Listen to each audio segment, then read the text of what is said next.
Hello, my name is Ross Wilkinson. I'm the Executive Director of the Australian National Data Service, or as it's more commonly known, ANS. ANS was established a number of years ago now, 6 years ago, to address the challenge that the Australian research system saw of how to effectively manage data. So at the time, people understood that data was becoming more important, but it wasn't quite clear how the Australian response to data should be organised. It was organised in the context of a national collaborative research scheme which put in place infrastructure to support the country as a whole. So this was a somewhat unusual approach, but it did mean that the data investments in gathering data was mirrored by investments in infrastructure to support the making that data more valuable. Now, when ANS commenced, we fairly quickly recognised the really important role of institutions in research data. So the role of researchers in research data had been well understood for a long period of time, but institutions have longevity to them. They also have much greater interests in life beyond a particular project, and sometimes data is needed beyond a particular project for academic integrity, but sometimes because that data can be used in other ways in other fora. So we've been working hard for the last few years and describing our work as trying to make research data more valuable to researchers, research institutions and the nation. And we've been doing that by trying to lift the ability of the system as a whole to collect data, because data that are individual data sets is less valuable. So collecting is an active activity rather than simply research data dumping, if you like. Then we've been interested in the active management of that data, asking questions of what the license is with that data, how long should the data be kept, what data should be kept, what data shouldn't be kept, how that data is best described, etc.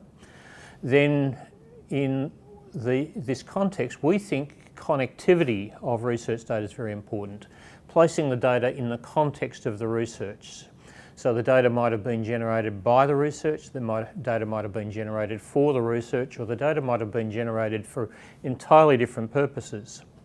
If that data is well described, it will include connections to the projects that are using the data, to people who are using the data, to the institution, to the research grant, importantly to the research papers that come out of that data, and possibly even to other data sets that are derived from that data. And then we think it's very important that the data is discoverable, so putting in place descriptions of the data that enables it to be found through a whole variety of mechanisms. ANS provides one of those facilities called Research Data Australia, but from our perspective it's important that you be able to discover that data.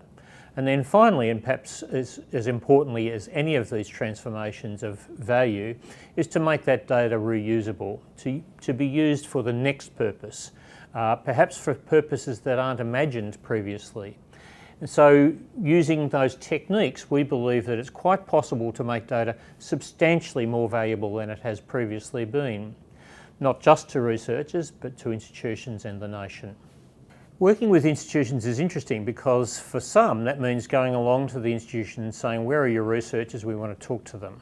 That's not the approach that ANS takes. ANS takes the view that the long-term capability needs to reside within the institution, and so we work with the university library, we work with the IT area, we work with the research office, we would sometimes work with the DVCR research area, or the equivalent in other organisations, because ANS isn't interested solely in the universities, but institutions who have an active role in research data in that context. So we work with CSIRO and other research organisations in that space.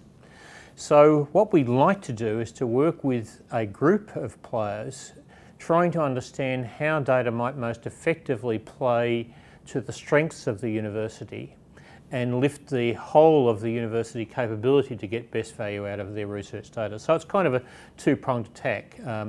Putting in place infrastructure that enables data to be more effectively used across the board, but also look for opportunities where there might be particular data assets of the institution that could be made substantially more valuable, potentially by connecting it with data that exists in other spaces or making sure that it's more available than it used to be.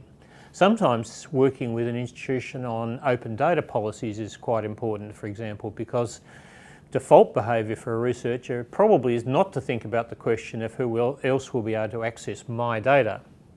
But what we understand is that if data is made available, then often the researcher will get a direct benefit through improved citation. But a wider than just the researcher, there may well be ways of combining data in ways that enable new uses to be created and valued, and it may be very important for the institution to have a role in oversight of that, because the data might actually represent a very substantial asset to the institution. Because after all, institutions are, through research grants and through their own expenditure, putting a lot of money into research data. Interestingly, Australia has taken a different approach to research data infrastructure to the approach taken in the US and the UK in particular. So in the US, it's been much more an institutional approach, and there are some very strong institutions with very powerful data infrastructure approaches, but they tend to be institution by institution rather than a national approach. The UK took more of a national approach, but they took, at least initially, much more a disciplinary approach rather than an institutional approach. So they established a number of data archives that meant that the data that did get ingested into those were of high calibre and well curated, well managed, etc. But the problem was that not all data fitted into that regime, and so there were areas of research where data was not well catered for in this context.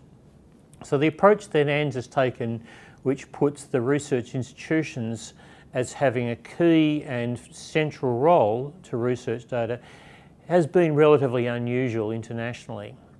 The other element I think that would be important to say is that Australia, through NCRIS, has enabled data generation, data storage, data computation, data services, data improvement, a suite of investments that have made it possible for researchers in Australia to have access to probably the most comprehensive set of research data infrastructures in the world. So of course that's a very nice thing, but on the other hand it's a great opportunity that needs to be taken up. So Australia needs to benefit from having these high quality infrastructures in place as effectively as is possible. Now we're starting to see some really powerful examples of that. For example, in the area of wheat genetics, data is being assembled in that area that has a suite of tools, levels of storage, levels of integration across that space, being led by Bioplatforms Australia, that really does provide a unique advantage for Australian researchers working in an area that's pretty important to Australia. So, thinking about the challenges for ANZ in this journey, early on I think it was the case that research institutions, it wasn't clear to them that they had a role in research data. That was kind of the researchers' domain.